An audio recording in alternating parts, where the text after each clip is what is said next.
বাংলায় স্থানীয় সংবাদ।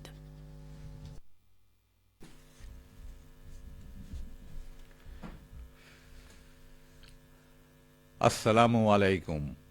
বাংলাদেশ বেতার, রাজশাহী। স্থানীয় সংবাদ পড়ছি খন্দকার আনোয়ারুল ইসলাম। গণমাধ্যম সংস্কার কমিশনের সাথে রাজশাহী বিভাগের প্রিন্ট ও ইলেকট্রনিক মিডিয়ার সাংবাদিকদের সঙ্গে মতবিনিময় সভা চলছে। আজ সকাল 11টায় রাজশাহী জেলা প্রশাসকের সম্মেলন কক্ষে এই সভার আয়োজন করা হয়।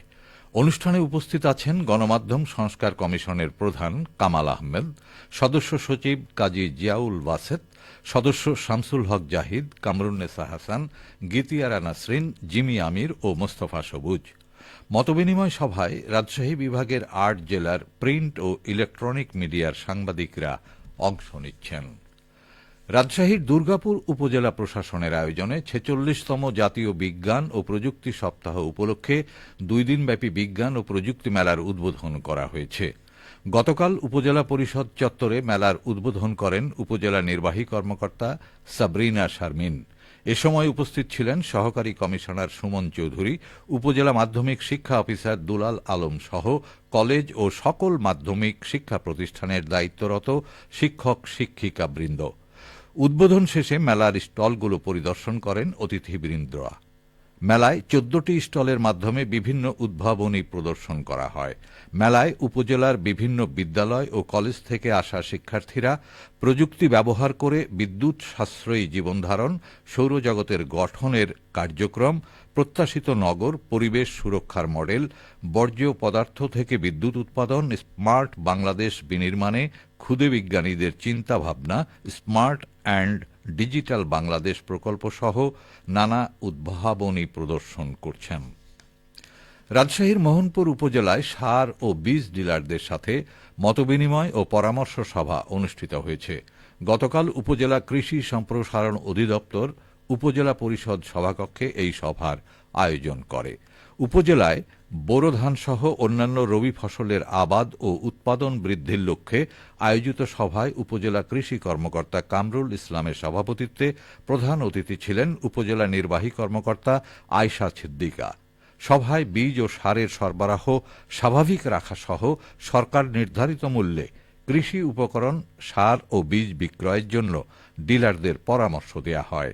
সভায় উপজেলা কৃষি কর্মকর্তা কামরুল ইসলাম বলেন, এবছর উপজেলায় ৭,০৮০ হেক্টর জমিতে বোরো আবাদের লক্ষ্যমাত্রা নির্ধারণ করা হয়েছে। রাজশাহীর গোদাগাড়ী উপজেলায় বার্ষিক কর্মসম্পাদন চুক্তি এপি এর আওতায় জেলা তথ্য অফিসের আয়োজনে গতকাল নারী সমাবেশ অনুষ্ঠিত হয়েছে। অনুষ্ঠানে সভাপতিত্ব করেন জেলা তথ্য অফিসের পরিচালক নাফে আলা নাসরিন। এ সময় প্রধান অতিথি ছিলেন মাদকদ্রব্য নিয়ন্ত্রণ অধিদপ্তর জেলা কার্যালয়ের উপপরিচালক মোহাম্মদ আলমগীর হোসেন। অনুষ্ঠানে বক্তাগণ বৈষম্যহীন বাংলাদেশ বিনির্মাণ, বৈষম্যহীন রাষ্ট্র গঠনে জনসচেতনতা সৃষ্টি, তারুণ্য নির্ভর বাংলাদেশ বিনির্মাণ, চতুর্থ শিল্প বিপ্লব, বাল্য বিয়ের কুফল, নারী শিক্ষার গুরুত্ব, শিশু ও মাতৃস্বাস্থ্য, নিরাপদ মাতৃত্ব প্রভৃতি গুরুত্বপূর্ণ বিষয় নিয়ে বিস্তারিত আলোচনা করেন। পাবনায় চলছে ১০ দিনব্যাপী পুষ্পমেলা। শেষ মুহূর্তে জমে উঠেছে মেলা প্রাঙ্গণ। এ নিয়ে শুনুন আমাদের পাবনা জেলা সংবাদদাতার একটি বিশেষ প্রতিবেদন। ফুলে ফুলে ভরে গেছে পাবনার বীর মুক্তিযোদ্ধা রফিকুল ইসলাম বকুল স্বাধীনতা চত্বর।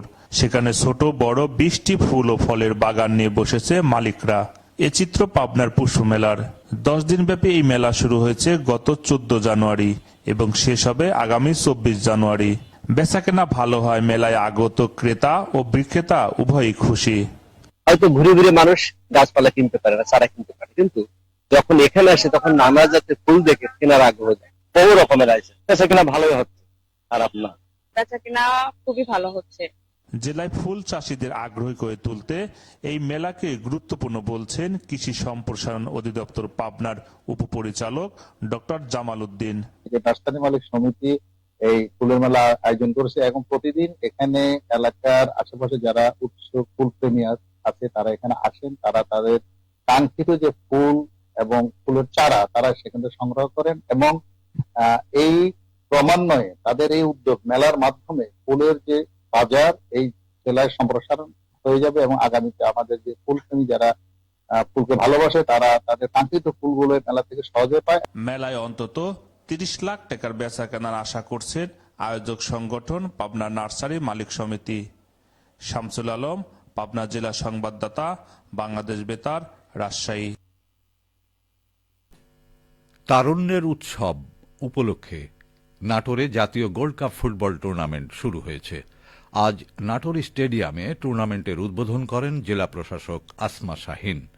উদ্বোধনী অনুষ্ঠানে পুলিশ সুপার মোহাম্মদ মারুফাত হোসাইন, স্থানীয় সরকার বিভাগের উপপরিচালক মোহাম্মদ শামীম হোসেন, অতিরিক্ত জেলা প্রশাসক মোহাম্মদ রওশন আলী, জেলা ক্রীড়া অফিসার মোহাম্মদ তারিকুল ইসলাম উপস্থিত ছিলেন।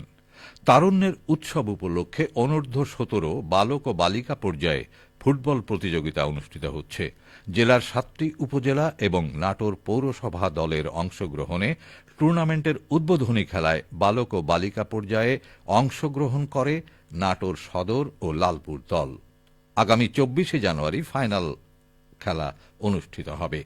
জেলা পর্যায়ে বিজয়ী বালক ও বালিকাদের দল পরবর্তীতে বিভাগীয় পর্যায়ের টুর্নামেন্টে অংশগ্রহণ করবে। সবশেষে আবহাওয়া। আজ দুপুর 12টায় রাজশাহীতে তাপমাত্রা ছিল 22.3 ডিগ্রি সেলসিয়াস।